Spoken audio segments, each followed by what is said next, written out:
Assalamualaikum warahmatullahi wabarakatuh. Halo semuanya, perkenalkan nama saya Isma Halda Hanifah dengan NIM 2205166012. Di video kali ini saya akan memperlihatkan tentang praktik mengajar micro teaching dengan materi masuknya kebudayaan dan kepercayaan Hindu-Buddha ke Nusantara. Selamat menyaksikan.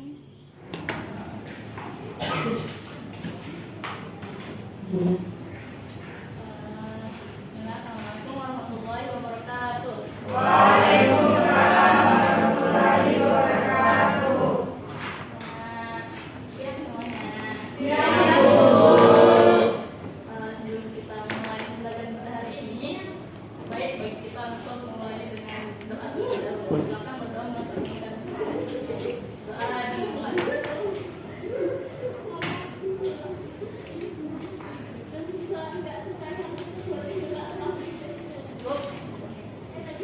Hari ini ada yang tidak hadir?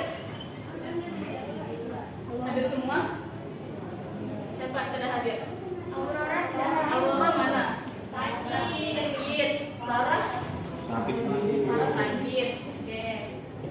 Kita doakan teman-teman kita yang sakit hari ini semoga segera diberi kesehatan ya. Yang di sini sehat semua? Alhamdulillah. Sehat semua. Jadi nikmat sehat yang kita peroleh hari ini harus kita syukuri karena seringkali sehat itu membuat kita terlena. Jadi ada dua hal yang selalu membuat kita terlena, itu nikmat sehat dan waktu luang. Nah, hari ini kita bakal belajar sejarah, lanjutin materi yang kemarin. Kemarin kita belajar apa? Ada yang masih ingat nggak? Desti. Minggu lalu kita belajar tentang sumber-sumber sejarah. Minggu lalu kita belajar tentang sumber-sumber sejarah. Oke, jadi sumber-sumber sejarah itu ada banyak ya. Ada sumber lisan, ada sumber tulisan, ada sumber benda juga. Nah, karena kemarin kita udah bahas tentang sumber-sumber sejarah, jadi kali ini kita bakal kepoin tentang teori-teori maksudnya agama dan kepercayaan Hindu-Buddha di Indonesia, di Nusantara. Pernah nggak sih kalian bayangin kok bisa ya di Nusantara tuh masuk gitu kebudayaan dan kepercayaan Hindu-Buddha? Kok bisa nenek-nenek kita itu kenal sama kebudayaan ini? Pernah nggak? Pernah nggak bayangin itu? Pernah ya? Nah, hari ini kita bakal bahas nih satu persatu tentang teori-teorinya. Mulai dari teori nanti kita bakal bahas tentang masuknya itu bisa lewat perdagangan, bisa lewat perkawinan, bisa lewat pendidikan dan lain sebagainya. Kita akan fokus ke 4 teori. Yang pertama ada teori Brahmana. Pernah dengar? Oke. Kedua ada teori Satria. Yang ketiga ada teori Waisya. Yang keempat ada teori arus balik. Sebenarnya ada satu teori lagi, teori sudra. Tapi hari ini kita bakal fokus ke 4 teori ini. Nanti ibu akan bagi 4 kelompok untuk membahas masing-masing dari teori ini. Kalian nanti akan bahas tentang kelebihan dan kekurangan dari teori-teori ini. Terus salah satu dari kelompok nanti akan maju sebagai perwakilan kelompok untuk membacakan hasil diskusi. Paham sampai sini? Oke. Dari 4 teori ini kita bakal cari tahu mana sih yang paling bisa diterima, yang paling meyakinkan gitu. Kita mulai dari teori Brahmana. Teori Brahmana menyatakan kalau agama Hindu-Buddha dibawa oleh kaum Brahmana yang diundang oleh penguasa lokal untuk menguatkan legitimasi kekuasaan melalui upacara keagamaan. Jadi teori Brahmana itu bilang kalau para Brahmana lah yang datang dari India ke Nusantara untuk membawakan kebudayaan dan kepercayaan Hindu-Buddha. Brahmana ini pernah dengar kan kalian? Pernah?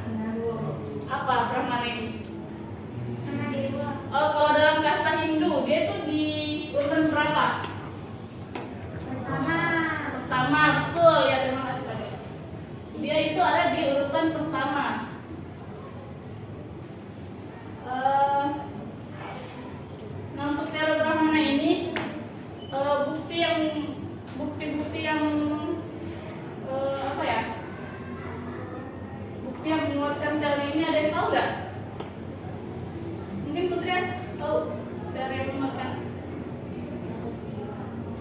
prasasti Yupa dari Kutai. Oke, prasasti Yupa dari Kutai. Ada juga yang mengatakan kalau pada saat itu para Brahmana lah yang menguasai bahasa Sanskerta. Jadi sangat mungkin bagi para Brahmana untuk menyebarluaskan kepercayaan dan kebudayaan Hindu-Buddha ini. Nah, ini prasasti Yupa. Kelihatan? Oke. Yang kedua ada teori Ksatria. Rama, jadi kita tolong dibacain. Teori Ksatria memperkatakan bangsawan menegakkan Nusantara karena mengundurkan diri setelah kalaparan di India dan menaklukkan wilayah Nusantara dan mendirikan kerajaan. Oke. Jadi terima kasih Ramadhani. Jadi teori Ksatria ini bilang kalau para bangsawan atau para prajurit India lah yang datang ke Nusantara karena melarikan diri setelah kalah perang di India dan menaklukkan wilayah Nusantara, kemudian mereka mendirikan kerajaan-kerajaan.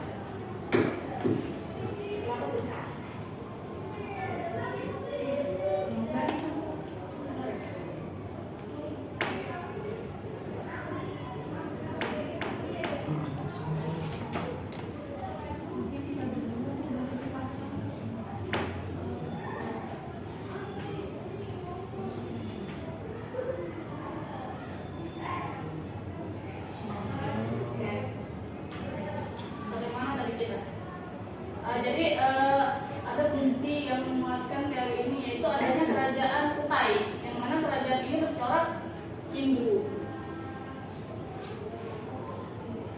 Apa ya ini bedanya? Kemudian yang ketiga ada teori Waisya. Nah, teori Waisya itu mengatakan kalau penyebaran Hindu-Buddha itu melalui interaksi dagang di pelabuhan dan perkawinan campur. Jadi para pedagang dari India maupun Nusantara yang saling ketemu gitu di jalur perdagangan. Kemudian ada perkawinan campur, karena sering ketemu mungkin timbul rasa ingin bersama di antara mereka berdua. Nah, buktinya itu adanya jalur perdagangan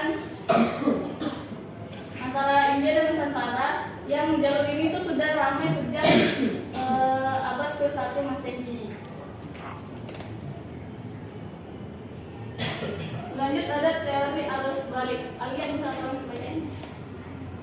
Teori arus balik orang Nusantara sendiri yang aktif mempelajari India atau kembali untuk mengembalikannya oleh motivasi spiritual dan politik, misalnya legitimasi raja.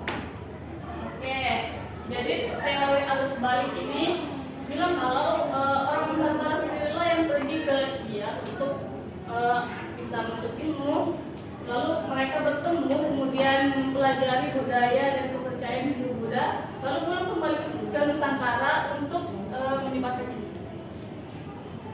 Ada dua bukti terkait teori ini, yaitu ada prasasti Nalanda dan ini apa nih? Candi Borobudur.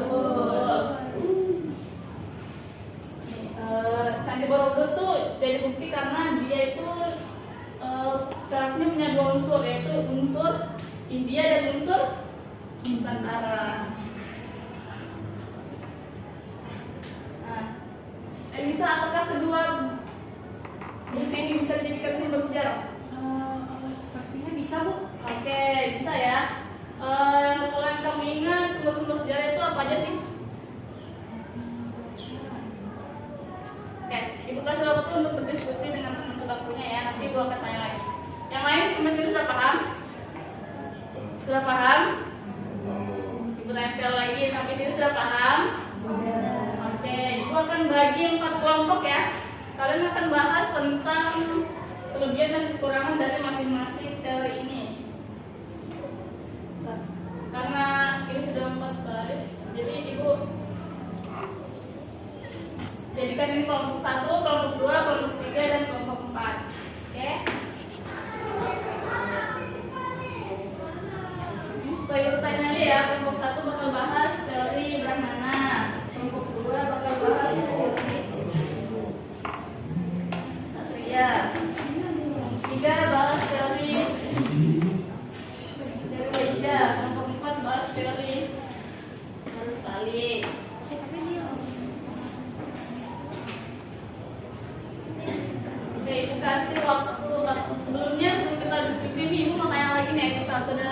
boleh mulai diskusinya itu apa aja?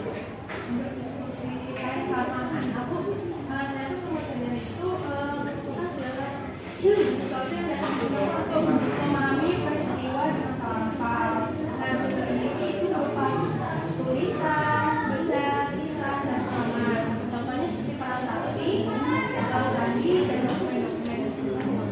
Bagus sekali ya Lisa, berarti Lisa masih mengingat materinya. Oke. Nah, sebelum diskusi aku kasih waktu 5 menit ya untuk berdiskusi ya. Semua temannya dilibatkan dalam diskusi. Silakan dimulai diskusinya.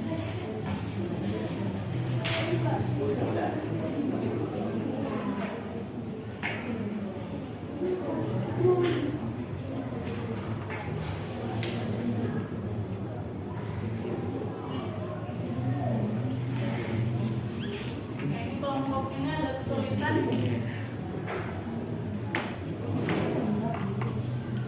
Iya, nanti cari secara singkat mengenai kelemahan dan kelebihan dari Indonesia.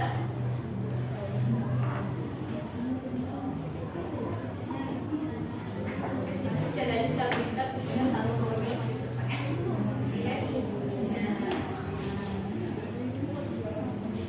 Oke, hanya digunakan untuk keperluan pelajaran ya.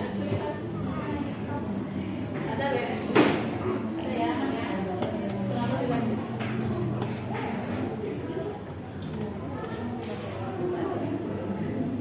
Ini gimana nih? Kayaknya diskusinya asik banget nih. Iya. Ada kesulitan nggak? Ada ya? Oke, nanti diskusi secara singkat. Ini ada kesulitan? Ini Nana. Dulu ya. Jadi HP cuma digunakan untuk mencari materi ya. Undangan nggak sudah aman ya?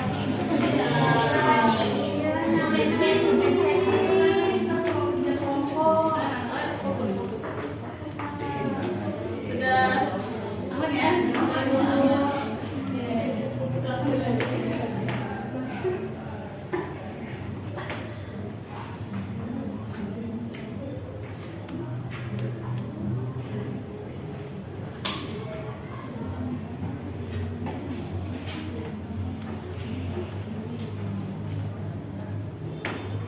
Mungkin cukup ya waktu diskusinya ya. Cukup? Sudah selesai semua? Oke, sekarang silakan masing-masing kelompok mengirim perwakilannya untuk maju ke depan. Kelompok 1 siapa yang mau? Ini kelompok 2. Bisa. 3. Kelompok 4 ya. Paling banyak ini.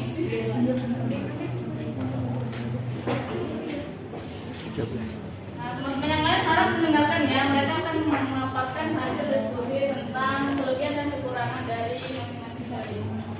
Silakan dimulai dari kelompok 1. Jadi hasil diskusi kelompok kami yaitu membahas tentang teori Brahmana. Jadi kelemahan itu dalam tradisi Hindu Buddha kaum Brahmana pernah menyebutkan lautan. Kelebihan itu di Indonesia banyak prasasti Hindu Buddha yang menggunakan bahasa Sanskerta dan Palawa. Bahasa tersebut pada saat itu hanya dikuasai oleh kaum Brahmana.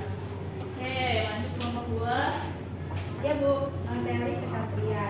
Nah, kalau untuk kelemahannya itu para kesatria tidak memahami bahasa Sanskerta dan huruf Pallawa. Serta kalau kelebihannya itu ternyata kaum kesatria ini menunjukkan rasa semangat dalam berpetualang ke seluruh dunia. Oke, bagus. Silakan dilanjutkan kelompok 3. Ya, jadi di kelompok 3 kita mendapatkan teori Waisya Bu.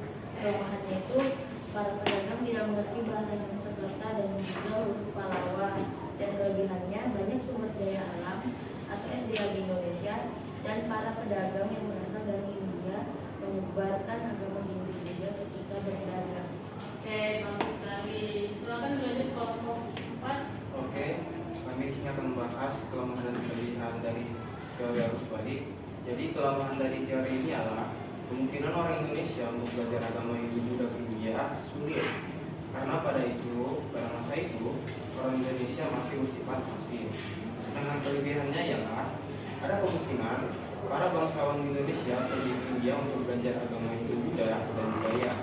Tujuannya agar Dengan ilmu yang mereka dapat dari India, para bangsawan bisa membuat kekuasaan di Indonesia dengan contoh budaya Hindu yang Buddha. Begitu saja. Oke, tepuk tangan untuk semua kelompok. Oke, silakan perwakilan kembali ke tempat duduk ibu. Terima kasih. Nah, jadi itu tadi ya kelebihan dan kekurangan dari masing-masing teori ini. Setelah mendengar pemaparan dari teman-teman tadi nih, ada nggak sih yang mau berpendapat tentang teori apa aja nih yang bisa, yang paling meyakinkan? Mungkin ada yang mau mulai? Saya Bu, Oke deh, silakan. menurut saya teori yang meyakinkan itu teori Brahmana. Kenapa? Karena selain memberi dasar keagamaan, teori ini juga menurut saya memiliki bukti yang kuat untuk dapat diterima sebab tertera di prasasti IPA dan kemampuan berbahasa Sanskerta pada saat itu hanya dimiliki oleh kaum Brahmana. Oke, bagus Besti. Terima kasih. Tepuk tangan dulu untuk Besti. Nah, selain Besti, mungkin ada lagi yang mau berpendapat? Oke, silakan. Menurut saya yang paling bisa diterima adalah teori arus balik karena menunjukkan adanya adaptasi lokal. Oke, betul. Terima kasih. Bisa, tepuk tangan untuk bisa. Oke, jadi itu tadi ya dua teori yang paling banyak diterima oleh masyarakat, yaitu teori Brahmana dan teori arus balik. Nah, sebelum kita mengakhiri pembelajaran nih, ada yang bisa menyimpulkan pembelajaran hari ini? Ya, silakan Nana. Jadi ada beberapa teori yang menjelaskan tentang masuknya Hindu ke Indonesia. Itu ada teori Brahmana, Ksatria, Waisya, dan arus balik. Teori-teori itu menjelaskan bahwa Hindu itu masuk ke Indonesia melalui berbagai jalur seperti perdagangan, pernikahan, kedatangan para Brahmana, prajurit, atau bahkan tawanan perang. Oke, bagus. Terima kasih Nana. Berikan tangan ke Nana. Ya, jadi itu ya tadi materi kita, ternyata banyak sekali hal yang mewarnai perjalanan masuknya Hindu Buddha dan kepercayaan Hindu Buddha ke Nusantara ini. Ini ibu ada hadiah nih, ada coklat untuk yang tadi berpendapat. Silakan untuk Besti, untuk Misa dan Nana. Oke. Kenapa dikasih coklat? Ya, sakit. Iya, bentuknya bagus ya. Ini Nana bagi dong. Ya, kalau mau bagi-bagi teman-teman silakan. Oke. Jadi itu ya, karena kita sudah semakin sempit ini, kayaknya kita perlu mengakhiri pelajaran kita sampai hari ini. Pekan depan kita akan masuk ke akulturasi kebudayaan Hindu Buddha di Nusantara. Saya harap anak-anak baca dulu materinya ya, sebelum kita ketemu lagi minggu depan. Untuk menutup pertemuan hari ini mungkin kita berdoa dulu ya, teman-teman. Berdoa menurut agama dan kepercayaan masing-masing. Berdoa dimulai. Oke, cukup. Oke, kita sudah mengantuk. Karena tadi kita buka pembelajaran dengan salah, maka kita akan tutup pula dengan salam. Cikini itu gandang dia. Terima kasih dan sampai jumpa.